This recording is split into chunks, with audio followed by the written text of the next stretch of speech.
2024 लोकसभा के मद्देनजर जेपी नड्डा एक बार फिर से बिहार आए हैं और इस बार कैलाशपति मिश्र की 100वीं जयंती के अवसर पर वो पटना आए। पटना के बापू सभागार में कार्यक्रम का आयोजन किया गया था। यहां पर जेपी नड्डा ने कार्यकर्ताओं का जोश हाई किया। साफ तौर से बीजेपी के राष्ट्रीय अध्यक्ष जेपी नड्डा कहते आए हैं कि बीजेपी अब किसी को अपने कंधे पर बिठाने वाली नहीं है। और भी विशेष तौर पर क्या कुछ कह रहे हैं जेपी नड्डा, आइए आपको सुनाते हैं। बस परिवार, मैं यहां खड़ा हूं। बिहार में कौन है सामने? लालू, तेजस्वी, मीसा, बाकी छुट्टी। ये बंगाल में किससे लड़ रहा हूं? पीसी भाईपो। पीसी मतलब बुआ, बुआ मतलब ममता, और भाईपो मतलब भतीजा। भतीजा कौन है? अभिषेक। कौन? ये परिवार से लड़ रहे हैं, बाकी सबकी छुट्टी। ये परिवारवाद, तुम हमारे परिवार को बचाओ, हम तुम्हारे परिवार को बचाएंगे। हम तेलंगाना में किससे लड़ रहे हैं? केसीआर, केटीआर, कविता, बाप, बेटा, दामाद, बेटी। हम तमिलनाडु में किससे लड़ रहे हैं? स्टालिन, पहले करुणानिधि, फिर स्टालिन, फिर उदयनिधि स्टालिन। हम महाराष्ट्र में किससे लड़ रहे हैं? शिवसेना, उद्धव ठाकरे, आदित्य ठाकरे। ये सब परिवार की पार्टियां हैं। और कांग्रेस में भी कौन है? Sonia, Rahul, Priyanka, full stop. ये सब परिवार की पार्टियां हैं। और मैं यहां दोबारा दोहराना चाहता हूं, मेरे बातों का बहुत बुरा लगा था विपक्षी दलों को, मैं दोबारा बोलना चाहता हूं, ये पहले ये बनती हैं क्षेत्रीय पार्टियां, रीजनल पार्टी, और रीजनल पार्टी के बाद बनती हैं ये पारिवारिक पार्टी। और भारत की प्रजातंत्र परिवारवाद को कभी भी परिचय नहीं देगा, विचारधारा को परिचय देगा। इसलिए परिवारवाद पार्टियों का समाप्त होना निश्चित है, ये आप मान करके चलिए। मैं भ्रष्टाचार की बात करूंगा।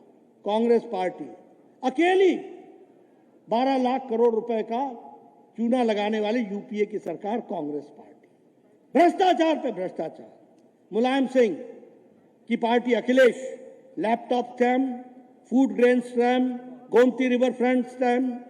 लालू, तेजस्वी, ये तो मां, पिता, बेटा और माता, ये तीनों ही तो कल बेल करा करके आए हैं ना, कल ही तो करा के आए हैं। चारा घोटाला, ये सब भ्रष्टाचार से जुड़े हुए लोग हैं। दूसरा इनका आधार भ्रष्टाचार है। उसी तरीके से अगर हम बात करें स्टालिन की, तो 1,34,000 करोड़ रुपए इनके ऊपर इनके प्रॉपर्टीज हैं। आप बताइए, ये एक साथ ये इंडी अलायंस और क्या करेगा? परिवार की को सेवा करेगा और परिवार के साथ साथ भ्रष्टाचार का पोषण करेगा और भ्रष्टाचारियों को बचाने का काम करेगा। यही इंडी अलायंस का नतीजा है। अगर मैं दिल्ली की आम आदमी पार्टी की बात करूं, तो कल ही दूसरा विकेट भी गिर गया। वहां संजय सिंह शराब घोटाले में अंदर हो गए। ये सब भ्रष्टाचार में ऊपर से नीचे आकंठ डूबे हुए लोग हैं। और इसीलिए मैं यहां पर कहना चाहूंगा कि अगर हम विकास के दृष्टि से देखें, तो सिर्फ भारतीय जनता पार्टी है जो समाज में विकास को आगे बढ़ाते हुए देश को आगे ले जाने का काम कर रही है। मैं यहां एक बात की और आपसे चर्चा करना चाहूंगा और बताना चाहूंगा कि जहां तक ओबीसी का सवाल है, जो मैंने पहले कहा, चाहे शिक्षा में सेंट्रल स्कूल हो, एमबीबीएस हो, एमडी की सीटें हो, इसमें कुल मिलाकर के 4 लाख बच्चों को ओबीसी को एडमिशन देने का काम किया तो नरेंद्र मोदी जी की सरकार ने किया। ये हमको जानना है। आज हमारे 27 ओबीसी मंत्री हैं। आज हमारे 85 ओबीसी एमपीज हैं। जितना कांग्रेस पार्टी के एमपी नहीं है, उससे ज्यादा हमारे ओबीसी के एमपी हैं। सामाजिक न्याय लाने का काम तो भारतीय जनता पार्टी ने किया है। 1358 एमएलए में 27% एमएलए ओबीसी के हैं। और उसी तरीके से 163 एमएलए में एमएलसी में 40% हमारे एमएलसी ओबीसी के हैं। ये हमको ध्यान में रखना चाहिए। और ये जितनी भी स्कीमें हैं, जनधन योजना, उजाला योजना, उज्ज्वला योजना, ये सबसे ज्यादा लाभ ओबीसी को हो रहा है। इसलिए मैं यहां एक बात बड़े स्पष्ट शब्दों में कह देना चाहता हूं कि भारत की गरीबी सबसे बड़ी जाति है, जो हमारे प्रधानमंत्री जी ने कहा है। और गरीब की सेवा करने का काम पिछले 5 साल में प्रधानमंत्री मोदी जी ने 12 करोड़ से ज्यादा गरीब लोगों को गरीबी रेखा से निकाल करके उनको मिडिल इनकम ग्रुप में पहुंचा दिया। और ये हम नहीं कह रहे हैं, ये इंटरनेशनल मॉनेटरी फंड बोल रहा है।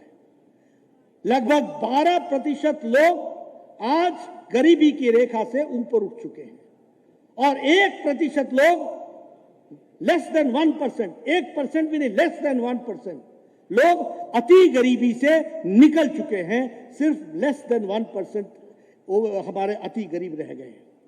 ये जो गरीब की सेवा चल रही है, यही सबसे बड़ी जाति है। इसी को संभाल करके आगे बढ़ाना है और मजबूती प्रदान करना है।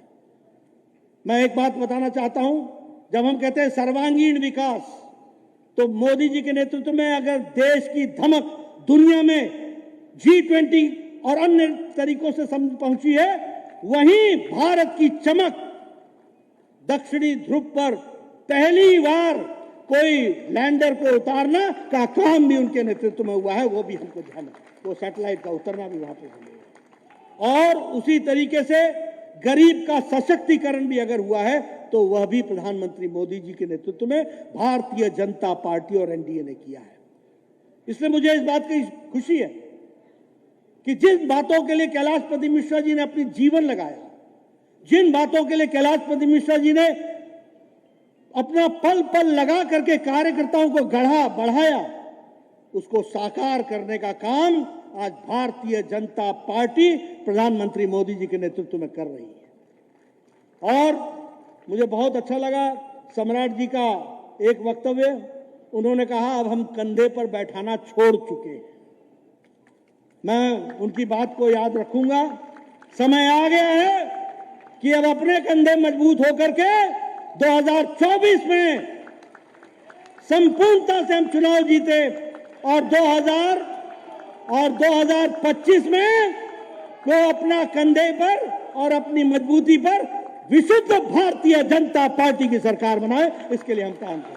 तो सुना आपने क्या कुछ कहते नजर आए हैं जेपी नड्डा। वहीं उन्होंने बीजेपी के कार्यकर्ताओं को मन से संबोधित किया है और जिस तरीके से अब लोकसभा चुनाव में ज्यादा समय नहीं है या फिर विधानसभा चुनाव की बात करें, उसको लेकर के बीजेपी अपने आप को मजबूती से बिहार में खड़ा करना चाहती है और इसी के लिए जितने भी बीजेपी के बड़े नेता हैं वो बार बार बिहार का दौरा कर रहे हैं। अब देखने वाली बात होगी कि आगे क्या कुछ निकलकर सामने आता है। दर्श न्यूज में फिलहाल के लिए इतना ही। बने रहिए हमारे साथ देश और दुनिया की तमाम खबरों के लिए। धन्यवाद।